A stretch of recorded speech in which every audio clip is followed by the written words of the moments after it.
Howdy, folks, and welcome to another episode of the Old West Traveler, where we sit back in time and relive the true stories of the Old West.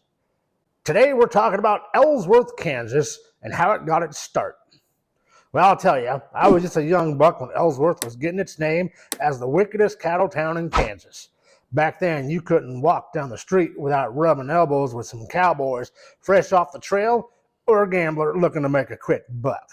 I reckon it didn't have to be that way, though. Ellsworth almost didn't even get a chance to raise all that ruckus. The town was laid out in February of 1867, not too far from Fort Harker, which we used to call Fort Ellsworth. Funny thing is, there was already a little settlement there before they started drawing up maps. It was a good spot, too, right in the middle of the state where the Santa Fe and Smoky Hill trails cross paths. By the summer of that same year, the Kansas Pacific Railway was rumbling through town, but it weren't all smooth riding, no siree. Next year hit Ellsworth harder than a damn mule kick. In June, the Smoky Hill River flooded half the damn town. Folks were wading through the water up to their knees. To make matters worse, there were raids from the local Indian tribes, and there was a cholera outbreak on top of it all. Have you ever seen cholera? Yeah, it can clear a town quicker than a stampede, and sure enough, most folks lit out of here the same way.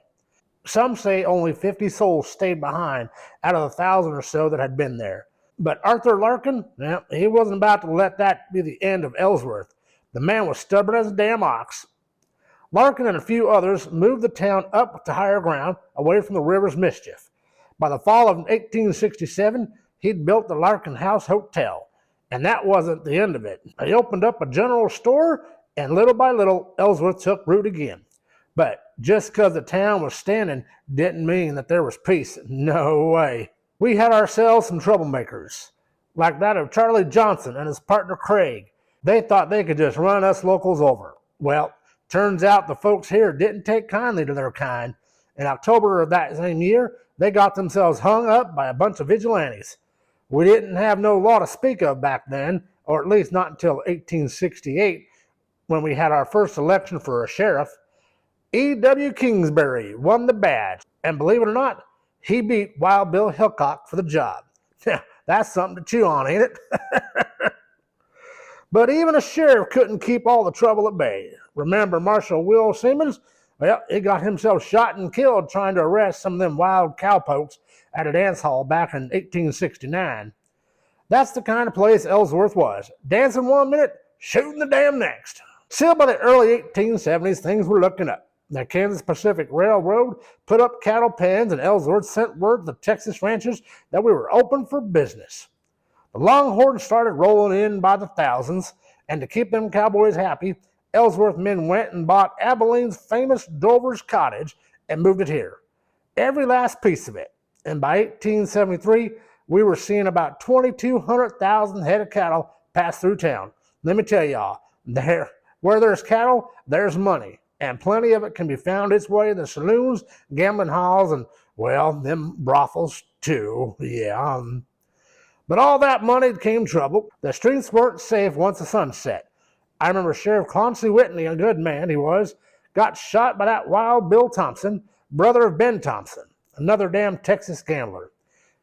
It was an accident, they said, but I'm sure it stirred up some bad blood between the Texans and the locals. It was a strange time. We needed each other, but that didn't stop folks from looking over their shoulders. Come 1875, though, the wild days started to wind down in Ellsworth. Farmers and settlers were settling up all over Ellsworth, blocking off the cattle trails. And then the railroad shut down the pens. That's when Dodge City took over as the new cattle queen, and Ellsworth just sort of settled into being a quiet little town. The wicked days were behind us, although we sure had our fair share. Yep, that's how it went down. Ellsworth had its moments, but like all things, they come and go. And before long, we were just another peaceful spot down on the plains. If you've enjoyed this story of the Old West, I sure hope you hit that thumbs up button and become a subscriber by hitting that little subscribe button right there. And join us next week as we dive down another true tale of the old Wild West.